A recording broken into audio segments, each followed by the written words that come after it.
जी बिस्मिल्लाहिर्रहमानिर्रहीम अस्सलामु अलैकुम वरहमतुल्लाहि वबरकातुहू। मेरा नाम है डॉक्टर मोहम्मद मुज़म्मिल हसन। एक नए सेशन के साथ आपकी खिदमत में हाज़िर हैं। आज आपको बताएंगे एक तरीक़ेकार कि किस तरह आपने अब अपने जानवर से जल्दी बच्चा लेना है। अब चूँकि महंगाई बहुत हो गई है, लोग मुझे यही कहते हैं डॉक्टर साहब कोई तरीका इंतज़ा दसो कि वंडा को सस्ता बता दो, कुछ चीज़ें सस्ती बता दो, कोई ख़र्चा कम कर दो।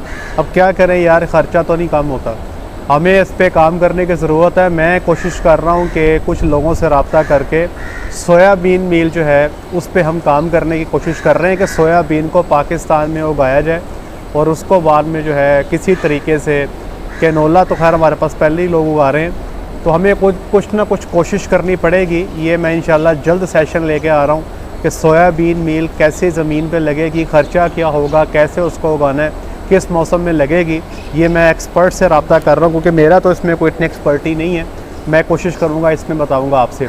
अब फ़िलहाल ये किया जा सकता है कि आगे चूँकि ब्रीडिंग सीज़न आ गया है तो लोग चाहते हैं कि जल्दी जल्दी जानवरों को प्रेग्नेंट कर लिया जाए। कुछ लोग ऐसे हैं जिनके पास पहले से जानवर बच्चा दिए हुए हैं और वो उनको गब्बन करना चाहते हैं, उसके लिए तो प्रोटोकॉल हमने आपको बताए हैं। लेकिन अगर आपके पास फार्म पे काविंग चल रही है, जानवर बच्चा दे रहे हैं, तो कोई ऐसा तरीक़ेकार कि वो जल्दी प्रेग्नेंट हो जाएं, उसका मैं तरीक़ेकार एक आपके पास लेकर आया हूँ। ये मैं आपसे शेयर कर देता हूँ। इसमें रिज़ल्ट्स भी इंशाल्लाह आपको काफ़ी अच्छे मिलेंगे। तो ये दो तरह के प्रोटोकॉल हैं। ये आज की वीडियो में मैं एक प्रोटोकॉल बताऊंगा, फिर मैं दोबारा एक वीडियो कर लूँगा, उसमें आपको दूसरा प्रोटोकॉल बता दूंगा। आप दोनों देख लीजिएगा। जानवर बच्चा दे देता है, कोशिश किया करें कि क्लोज़अप पे उसकी जितनी खिदमत कर लें, क्योंकि क्लोज़अप पे जो आप उसकी खिदमत करते हैं ना, पहले मैं बता दूं क्लोज़अप क्या होता है, क्योंकि कई सारे लोग नए होंगे। क्लोज़अप होता है जानवर को जिसको बच्चा देने में 3-4 हफ्ते का टाइम बाकी है, उसको हम क्लोज़अप में डाल देते हैं। यहाँ पे जितनी जानवर की सेवा करेंगे उतना ही जानवर ना सिर्फ अगले सूए में दूध अच्छा करेगा, बल्कि उसकी जो रिप्रोडक्टिव परफॉर्मेंस है, मतलब जो उसका अगला प्रेग्नेंट होने का जो अमल है, हीट में आने का जो अमल है, वो भी बेहतर हो जाता है। ये इसके टारगेट्स होते हैं। तो अगर आपने जानवर का अच्छा क्लोज़अप तैयारी की हुई है, या अगर आपके पास नहीं भी है क्लोज़अप का प्रेपरेशन, आपके पास जानवर थोड़े हैं, तो आप नीचे मैंने डॉक्टर वकास साहब का नंबर चला दिया, उनसे रब्ता कर लें, वो आपको क्लोज़अप प्रीमिक्स पहुंचा देंगे। आप जानवर की तैयारी लाजमी करें। अब होना ये चाहिए कि जानवर बच्चा दे, बच्चा देने के बाद टाइम पे ज़ेर फेंक दे, बच्चा देने के बाद वो अच्छे से मैला फेंके, उसके बाद जानवर अपना अच्छे से दूध दे, अच्छी खुराक खाए। और आपने जानवर को 7 दिन बाद बच्चा देने के और 14 दिन बाद उसकी बच्चेदानी को चेक करना है, और आपने देखना है कि बच्चेदानी का साइज़ सुकड़ रहा है, बच्चेदानी में इन्फेक्शन तो नहीं है। ये 2 चीज़ें आपने क्लियर करनी है। और फिर जब जानवर की बच्चेदानी सुकड़ जाए 20-25 दिन पर दोबारा चेक करें। अगर ज़रूरत है, कोई माइल्ड सी इन्फेक्शन है, तो यहाँ पे उसको कोई एंटीबायोटिक की ट्यूब रखवा लें। वैसे हम अमूमी तौर पे यहाँ पे मैट्रिक्योर का इस्तेमाल करते हैं, हमने उसका रखने का तरीका भी बताया हुआ है। तो किस्सा मुख्तसर 30 दिन जो है बच्चा देने के बाद आपने ये कोशिश करनी है कि जानवर का पूरा जो बच्चेदानी और उसका निज़ाम है वो साफ़ हो जाए, और अब इसको ब्रीडिंग में डालने के लिए अब रेडी हो। ये ना हो कि 1.5-2 महीने के बाद जो है दोबारा से हमें दवाइयाँ रखनी पड़ें। कुछ इक्का दुक्का तिक्का केस आ जाते हैं जिनको आपको दोबारा भी दवाई रखनी पड़ जाती है। कुछ जानवर रिकवरी में टाइम ज़्यादा ले जाते हैं, लेकिन ज़्यादातर जानवर ऐसे होंगे जो महीने के अंदर बिल्कुल साफ़ सुथरे और A1 हो जाएंगे, तो उनको फिर आपने आगे ब्रीडिंग में लेके जाना है। अब एक और मैं आपको बात बता दूं कि प्रोटोकॉल जो है ये कोई मौजज़ा नहीं करते। याद रखिएगा, किताबों में ये लिखा होता है कि this protocols do not produce miracles, कि ये कोई मौजज़ा नहीं होगा।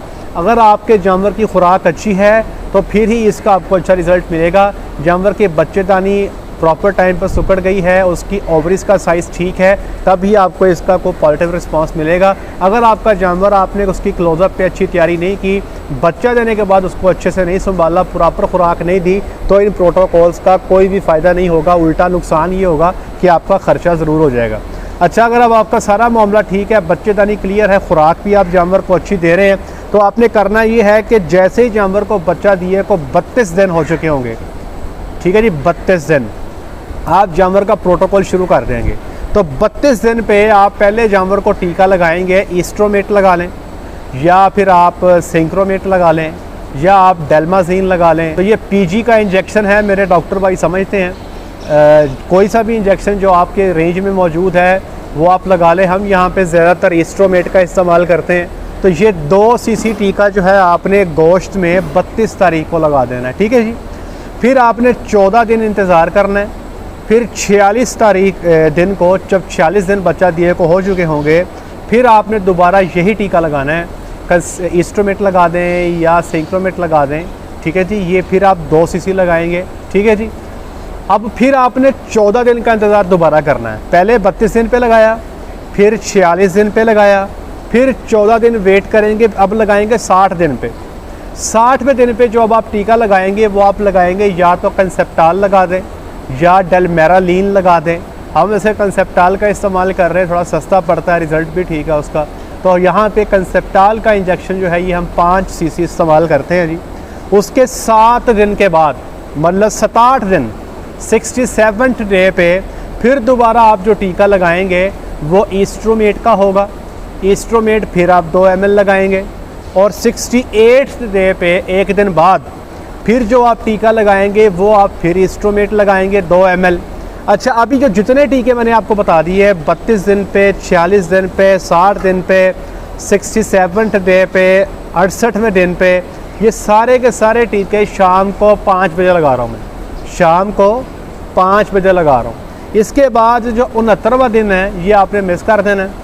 और 70वें दिन पे सुबह को 5 बजे, पहले टीके थे सारे शाम को 5 बजे। अब 70 तारीख के दिन को जो टीका लगेगा ये सुबह को 5 बजे लगेगा। और ये आपने कंसेप्टाल का लगाना है और ये भी 5 सीसी लगाना है। और उसके 12 घंटे के बाद आपने जानवर को टीका रखवा देना है। तो ये प्रोटोकॉल है। 70 दिन बच्चा देने के बाद पहला टीका जो है जानवर को रख हो जाएगा। और याद रखिएगा कि यहाँ पे जिस जानवर को बच्चा दिए को 70-75 दिन हो गए होते हैं, यहाँ पे आप देखेंगे तो आपको कंसेप्शन भी अच्छा मिलेगा। क्योंकि अमूमी तौर पे वो जानवर जिनको आप 40 या 45 दिन पे इंसेमिनेट करते हैं, अमूमी तौर पे उनका वो अच्छा कंसेप्शन नहीं आ रहा होता, क्योंकि जानवर उस वक्त जो है नेगेटिव एनर्जी बैलेंस से झूल रहा होता है और उसका इनटेक भी वैसे नहीं होता। तो 70 दिन के आसपास जो है जानवर अपने आप को काफ़ी बेहतर कर लेता है, उसकी हेल्थ कंडीशन BCS बेहतर हो जाता है। तो यहाँ पे उसका कंसेप्शन जो है ये बेहतर आ जाता है। ये जो प्रोटोकॉल है पूरा ये मैं नीचे डिस्क्रिप्शन में लिख दूँगा, ताकि अगर किसी को समझ नहीं आई तो वो इसको देख ले, ताकि उसको चीज़ें समझने में आसानी हो जाए। ये सिर्फ एक प्रोटोकॉल है, इसमें आप 2 बातें और ऐड कर दूँ। हो सकता है पहले या दूसरे इंजेक्शन के बाद जानवर हीट में आ जाए, ठीक है। मतलब पहला टीका लगा था 32 दिन पे, हो सकता है कि 32 दिन पे टीका लगा, जानवर 2 दिन बाद हीट में आ जाए। या ये भी हो सकता है कि 46 दिन पे टीका लगा, 46 दिन से मुराद के बच्चा दिए को 46 दिन, उसके 2-3 दिन बाद जानवर हीट में आ जाए। मेरा रिकमेंडेशन ये है कि अगर ऐसा हो जाए तो बेहतर है कि इस जानवर को स्किप कर दें, इसको टीका ना रखवाएं, ये बेहतर है, ठीक है जी। अच्छा, अब आगे आ जाएं। 60 दिन पे कंसेप्टाल लगाया था आपने, फिर 67वें दिन पे लगाया था आपने फिर एस्ट्रोमेट। अच्छा, यहाँ पे जो 67वें दिन पे एस्ट्रोमेट आपने लगाया है ना जी, इस टीके के लगने के बाद अमूमी तौर पे कुछ जानवर ऐसे होते हैं जो 48 घंटे के अंदर अंदर हीट शो कर देते हैं। अगर आपका जानवर इस टीके के लगने के 48 घंटे के बाद हीट शो कर दे तो बेहतर ये है कि उस जानवर को जब वो हीट शो कर दे उसके 15 घंटे के बाद कंसेप्टाल लगा के साथ ही इंसेमिनेशन कर दें, तो आपके रिज़ल्ट बेहतर आएंगे, बजाय इसके कि आप 70वें दिन का वेट करें, सुबह को कंसेप्टाल लगाएं, फिर 12 घंटे के बाद यही करें। उससे ज़्यादा बेहतर ये है कि अगर जानवर ने हीट साइन पहले दे दिए हैं तो उसी हिसाब से उसका इंसेमिनेशन का टाइम बना दें। अमूमी तौर पे होगा ये, जैसे मिसाल के तौर पे अगर आप 67वें दिन पे पहला टीका लगाते हैं ना एस्ट्रोमेट का, आज लगा दिया, मिसाल है कि आज जुमा है, समझिए कि 67वां दिन है, आपने शाम को एस्ट्रोमेट लगा दिया। अब कल हफ्ता है, 68वां दिन, आपने फिर टीका एस्ट्रोमेट 2 सीसी लगा दिया।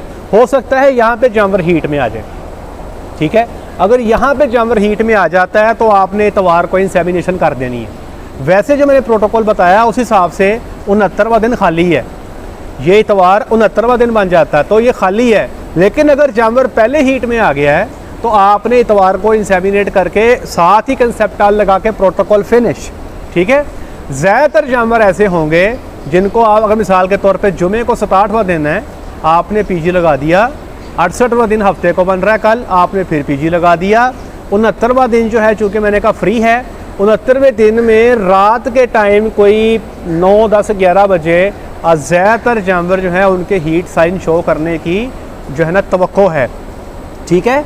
उन जानवरों को फिर आपने उसी तरतीब से चलाना है जो तरतीब मैंने आपको बताई है। तो उम्मीद है कि ये आपको प्रोटोकॉल समझ आ जाएगा। बेहतर तो ये है कि आप ये प्रोटोकॉल जो है अपने डॉक्टर साहबान की निगरानी में लगाएं, क्योंकि लोग प्रोटोकॉल लगा लेते हैं, बाद में कहते हैं रिज़ल्ट नहीं आया। भाई अगर बच्चेदानी सही नहीं होगी, ओवरीज का साइज़ छोटा होगा, तो मैं बार बार ये बताता हूँ कि ये सिर्फ पैसों का ज़िया होगा और इससे कुछ भी नहीं मिलेगा। सिर्फ़ और सिर्फ आप इतना टाइम भी लगाएंगे, पैसा भी लगाएंगे, लेकिन जानवर गब्बर नहीं होगा, हीट में भी नहीं आएगा। इसके लिए जानवर का प्रॉपर हेल्थ स्टेटस होना, बच्चेदानी का ठीक होना, ओवरीज के साइज़ का ठीक होना बहुत ज़रूरी है, वरना ये सिर्फ आपको मायूसी देगा। और फिर आप नीचे कमेंट सेक्शन में लिखेंगे आके डॉक्टर साहब झूठ मार देने, ये कुछ भी नहीं है, ये ऐसे है, ये वैसे है। हमारे पास ये सारी प्रोटोकॉल की गबड़ें खड़ी हैं अल्हम्दुलिल्लाह, हम लगाते ही प्रोटोकॉल है यहाँ पे। हमारा ज़्यादातर हर्ट जो है 60-70% हर्ट जो है वो प्रोटोकॉल पे ही गबन हो रहा होता है, क्योंकि जानवर हमारे पास ज़्यादा हैं। हम नहीं इंतज़ार कर सकते कि हर जानवर एक एक करके हीट में आए। हम सिर्फ टाइम पे जब उनका टाइम मुकम्मल हो जाता है, गबन होने के लायक हो जाते हैं, प्रोटोकॉल में डालते हैं, टीके रख के, जान चढ़ा के, अल्लाह खैर सल्ला अपनी हम जानवर को कंसीव कर लेते हैं। ले जी, आज के लिए इतना ही। अपना ख्याल रखें, दुआ में याद रखें, 5 वक्त की नमाज़ अदा करें। अस्सलाम वालेकुम।